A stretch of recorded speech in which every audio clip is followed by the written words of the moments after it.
Hello guys, welcome back to my channel and welcome back to my another video. So আজকের ভিডিওতে আমরা discuss করব only for bank Nifty. ঠিক আছে, bank নিফটিতে আমরা ডিসকাস করব। নিফটি আমরা যাব পরের দিন থেকে।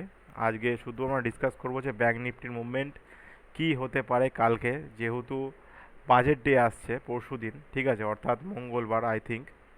তো আজকে হচ্ছে 21 তারিখ, তো 23 তারিখে বাজেট ডে আসছে। তো বাজেট ডের জন্য কিন্তু মোমেন্টাম একটু একটু হ্যাজালো হতে পারে, তবে আশা করছি কালকের মোমেন্টামটা একটু কাইন্ড অফ সিমিলার টাইপের হতে পারে। ঠিক আছে, তো চলো আজকে যা যাক, ভিডিওতে শুরু করা যাক। আর যারা যারা সাবস্ক্রাইব করে রাখো চ্যানেলটাকে অবশ্যই সাবস্ক্রাইব করে নাও, আর বেল আইকনটা অবশ্যই দাগবে রাখো। ব্লা কিছু বুঝতে পারছি না, ঠান্ডা লেগে গেছে। সো যাই হোক, বেল আইকনটা অবশ্যই দাবিয়ে রাখো। আশা করি তোমাদের ভিডিওগুলো খুব হেল্পফুল হবে। ঠিক আছে, তো চলো যাওয়া যাক অ্যান্ড দেখা যাক কালকে ব্যাঙ্ক নিফটি কীভাবে মোমেন্টাম নিতে পারে। Let's go. সো দেখো, তোমাদের জন্য স্পেশালি ড্র করে রাখা হয়েছে লেভেলগুলো, যেগুলো আমি বলতে চাইছি এখন। তো দেখো, আমরা লেভেল ড্র করা নতুন করে শিখবো না, কারণ অলরেডি আমরা লেভেল ড্র করা প্রথম দিন থেকে শিখে আসছি। ঠিক আছে, সো দেখো এখন মোমেন্টামটা কী হতে পারে। ব্যাঙ্ক নিফটি যেহেতু 18 তারিখ, 16 তারিখ, 19 তারিখ, 20 তারিখ, ঠিক আছে, মোটামুটি আমি দেখতে পাচ্ছি এখানে একটা ক্লোজিংয়ের লাইন রয়েছে। ঠিক আছে, ডিলেট দাও। মোটামুটি একটা দাগ টানি ক্লোজিং। যে কেন ক্লোজিংয়ের দাগটা টানলাম তার মেন কারণ হতে পারে অনেক অনেক মেম্বাররা বুঝতে পারো যে ক্লোজিংয়ের দাগটা কেন টানলে। দেখো ভাই, ক্লোজিংয়ের দাগটা খুবই ইম্পর্টেন্ট। ক্লোজিংয়ের দাগ না টানলে কিন্তু আমরা কাজ করতে পারবো না। এবার আসি মেন কথায়, ব্যাঙ্ক নিফটির মোমেন্টাম কীভাবে বোঝা হবে, ব্যাঙ্ক নিফটির লেভেল কীভাবে বুঝবে। কালকে যদি ব্যাঙ্ক নিফটি মোটামুটি গ্যাপ ডাউন ওপেন হয় অ্যারাউন্ড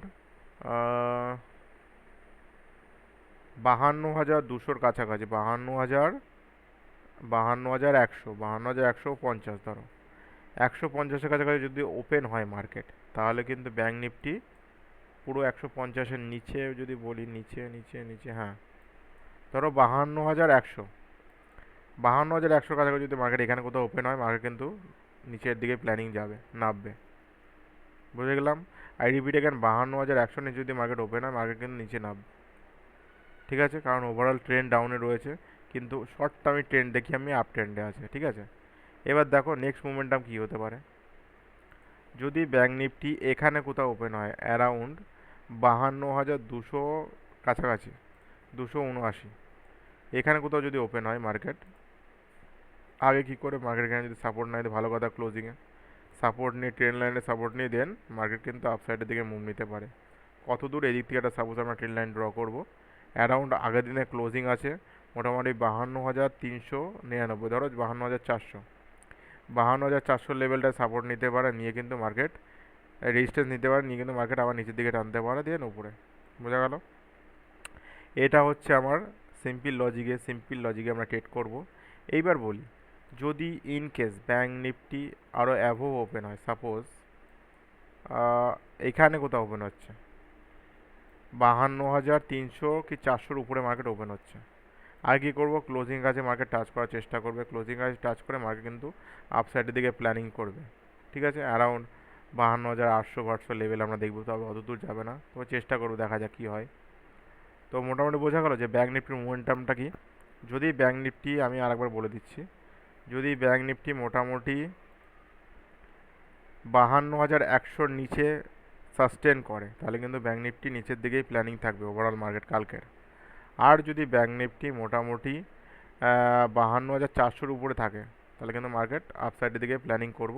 তবে একটা কাইন্ড অফ ডেটা পর্যন্ত দেখবো যে অ্যাকচুয়ালি কোথায় গিয়ে থামতে পারে। নেক্সট রেজিস্ট্যান্স পর্যন্ত আমরা টার্গেট রাখতে পারি এটার।